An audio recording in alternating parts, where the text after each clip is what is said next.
Till law students, तैयार हो जाइए। लैंड लॉ एग्जाम की टेंशन खत्म, क्योंकि आपकी प्रेपरेशन शुरू होती है अब। ओके, तो आज हम डाइव करने वाले हैं एक सुपर इंपॉर्टेंट टॉपिक में जो आपके एग्जाम्स में आने ही वाला है, the Gujarat tenancy and agricultural lands act of 1948। हम इसकी हिस्ट्री से लेकर इसके डेफिनेशंस और जो सारे इंपॉर्टेंट सेक्शंस हैं ना, जैसे सेक्शन 9, 10, सबको एकदम क्रिस्टल क्लियर कर लेंगे। रेडी? 1 मिनट के लिए सोचिए, 1948 से पहले की दुनिया। क्या एक लैंडलॉर्ड, एक जमींदार, किसी भी किसान को बस ऐसे ही उसकी जमीन से निकाल सकता था, just like that? The answer is a shocking yes. आखिर ऐसा क्या हुआ कि इस चीज को बदलना पड़ा? चलिए पर्दे के पीछे की कहानी जानते हैं, क्योंकि इसी क्यों में इस पूरे एक्ट का राज छुपा है। तो सबसे पहले हम टाइम मशीन में थोड़ा पीछे चलते हैं। हम बात कर रहे हैं जमींदारी सिस्टम के टाइम की। इमेजिन कीजिए, सारी पावर, सारा कंट्रोल जमींदारों के हाथ में, और बेचारा किसान बस उनकी मर्जी का गुलाम। उसी सिस्टम को ब्रेक करने के लिए इस कानून की जरूरत पड़ी। अच्छा, इस एक्ट का मेन आइडिया समझना है ना, तो आजकल की रेंट टू ओन स्कीम के बारे में सोचो। जैसे आप रेंट देते जाते हो और एंड में घर आपका हो जाता है। बिल्कुल वही कॉन्सेप्ट था ये। बस फर्क ये था कि ये कोई प्राइवेट डील नहीं थी। ये किसानों के लिए लॉ द्वारा, सरकार द्वारा लाया गया एक जबरदस्त अधिकार था। ओके, तो अब हम इस एक्ट के प्लेयर्स और रूल्स को समझते हैं, यानी इसके मोस्ट इंपॉर्टेंट डेफिनेशंस। देखो, एग्जाम में फुल मार्क्स चाहिए तो इन टर्म्स को रटना नहीं, समझना पड़ेगा। Let's do this. सबसे बेसिक प्लेयर है टेनेंट। सेक्शन 218 कहता है सिंपल भाषा में, कोई भी इंसान जो किसी और की जमीन पर लीगली खेती कर रहा है वो टेनेंट है। Plain and simple. लेकिन फिर आते हैं इस गेम के सुपर हीरोज, तो प्रोटेक्टेड टेनेंट। ये स्पेशल टेनेंट्स आम नहीं हैं। ये वो लोग हैं जो इस एक्ट के आने से पहले से, फॉर एग्जाम्पल 6 साल से कंटिन्यूअसली उस जमीन पर काम कर रहे थे। सोचो, इनके पास स्पेशल पावर्स हैं, मतलब इन्हें मिलती है मैक्सिमम लीगल प्रोटेक्शन। तो आखिर इन दोनों में, टेनेंट और प्रोटेक्टेड टेनेंट में फर्क क्या है? देखो इस टेबल को। सिक्योरिटी टेनेंट की बेसिक है, प्रोटेक्टेड टेनेंट की रॉक सॉलिड। लैंडलॉर्ड उन्हें निकाल सकता है, टेनेंट को शायद, बट प्रोटेक्टेड टेनेंट को नो वे, बहुत मुश्किल है। और सबसे बड़ा गेम चेंजर, प्रोटेक्टेड टेनेंट के राइट्स हेरिटेबल हैं, मतलब उनके बाद उनके बच्चों को भी वही प्रोटेक्शन मिलेगी। Amazing, right? अब आते हैं सीलिंग एरिया पर। सीलिंग मतलब क्या होता है? छत, एक लिमिट। तो ये वही है, एक लिमिट सेट कर दी गई कि एक आदमी लीगली कितनी मैक्सिमम जमीन ओन कर सकता है। ऐसा क्यों किया? ताकि जमीन सब में ठीक से बटे और कुछ गिने चुने लोग सारी जमीन पर कब्जा करके न बैठ जाएं। और अगर सीलिंग एरिया मैक्सिमम लिमिट है तो इकोनॉमिक होल्डिंग है मिनिमम लिमिट, मतलब एक फैमिली को अपना गुजारा करने के लिए कम से कम कितनी जमीन चाहिए। फॉर एग्जाम्पल, गुजरात में ड्राई लैंड के लिए ये फिगर था अराउंड 16 एकर्स। तो ये एक बेसिक सर्वाइवल लाइन सेट करती है।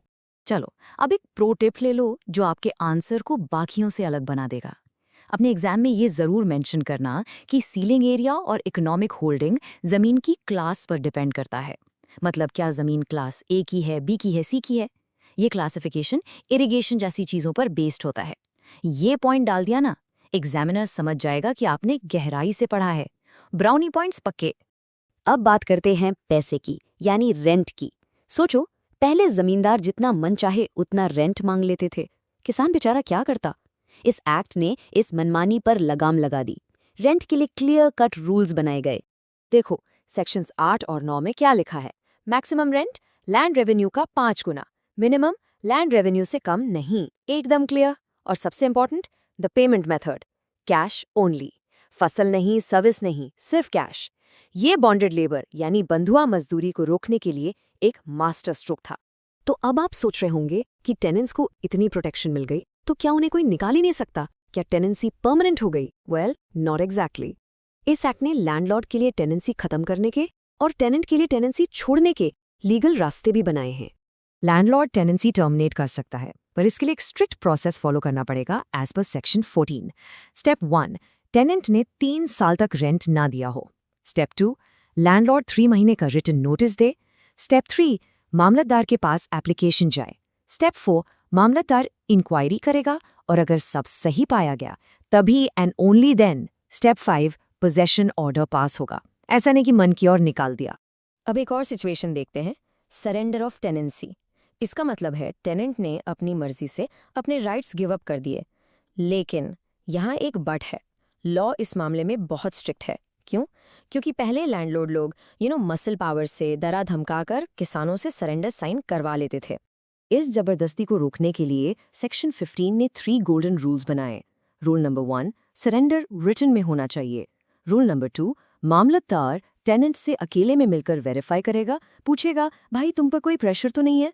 एंड रूल नंबर 3, लैंडलॉर्ड को सारी जमीन वापस नहीं मिलेगी, सिर्फ अपनी सीलिंग लिमिट तक। That's it. तो भी ठीक है, नियम तो बन गए, पर सोचो अगर कोई लैंडलॉर्ड फिर भी इन रूल्स को फॉलो ना करे और टेनेंट से जबरदस्ती सरेंडर करवा ले, तो क्या होगा? इसका जवाब एक बहुत ही इंपॉर्टेंट एक लैंडमार्क केस में छुपा है। And that case is Amritlal G Shah versus state of Gujarat. इस केस में कोर्ट ने साफ साफ कहा कि ये कानून कमजोर टेनेंट को लैंडलॉर्ड की मसल पावर से बचाने के लिए बनाया गया है। और कोर्ट का फाइनल वर्डिक्ट, अगर सरेंडर मामलतदार ने वेरीफाई नहीं किया है तो वो सरेंडर शुरू से ही बेकार है। It is null and void, game over for the landlord. तो दोस्तों, ये है आपके एग्जाम के लिए गोल्डन की। इस लाइन को अपने दिमाग में प्रिंट कर लो। Once a tenant always a tenant until legally terminated. मतलब जब तक लॉ के हिसाब से टेनेंसी खत्म ना हो, टेनेंट हमेशा टेनेंट रहेगा। और इसकी सबसे बड़ी पावर, ये राइट हेरिटेबल है, यानी टेनेंट के बाद उसके बच्चे automatically with the same protections tenant बन जाते हैं। This is huge. ओके, बहुत कुछ कवर कर लिया। चलो अब एक लाइटनिंग फास्ट रिवीजन करते हैं एग्जाम से पहले के लिए। आपका 30 सेकेंड रिकैप। एक्ट का गोल, टेनेंट्स को बचाना। Mean players, tenant versus the super powerful protected tenant. Land के रूल्स, सीलिंग एरिया यानी मैक्सिमम एंड इकोनॉमिक होल्डिंग यानी मिनिमम। रेंट के rules, maximum limit and payment cash only. Got it? Legal process, termination के लिए 3 साल का default, notice and मामलतदार का order. Surrender written होना चाहिए प्लस मामलतदार का वेरिफिकेशन, जो कि अमृतलाल जी शाह केस के हिसाब से मैंडेटरी है। डन। चलो रिवीजन हो गया, अब देखते हैं कितना समझा। Ready for a quick quiz? ये Q&A सेक्शन आपके नॉलेज को टेस्ट करेगा। क्वेश्चन नंबर 1, टेनेंट और प्रोटेक्टेड टेनेंट में सबसे बड़ा मेन डिफरेंस क्या है? Come on, you know this. And the answer is, एक शब्द में, सिक्योरिटी। प्रोटेक्टेड टेनेंट के पास एविक्शन के अगेंस्ट सुपर स्ट्रॉन्ग राइट्स हैं और उनकी टेनेंसी हेरिटेबल है। That's the key difference. Okay, next question. अगर एक टेनेंट 1 साल का रेंट नहीं दे पाता, can the landlord evict him? Yes or no? The answer is a big no. याद है ना रोल? डिफॉल्ट कम से कम 3 consecutive years का होना चाहिए। 1 साल काफी नहीं है। एग्जाम में ऐसी ही डिटेल्स पर मार्क्स मिलते हैं या कटते हैं। तो एंड में दोस्तों बस ये याद रखो, ये एक्ट सिर्फ रूल्स की किताब नहीं थी, it was a power shift. इसने पावर को जमींदार के हाथों से लेकर किसान के हाथों में दे दिया। और आपके लिए मेरा फाइनल क्वेश्चन है, इस पावर शिफ्ट का असर आज के इंडिया में लैंड ओनरशिप पर क्या है? सोचना इस बारे में। ऐसे ही इन्फॉर्मेटिव वीडियोस देखने के लिए LLB स्टूडेंट अड्डा को सब्सक्राइब करें एंड फॉलो करें। If you want any new topic, comment below.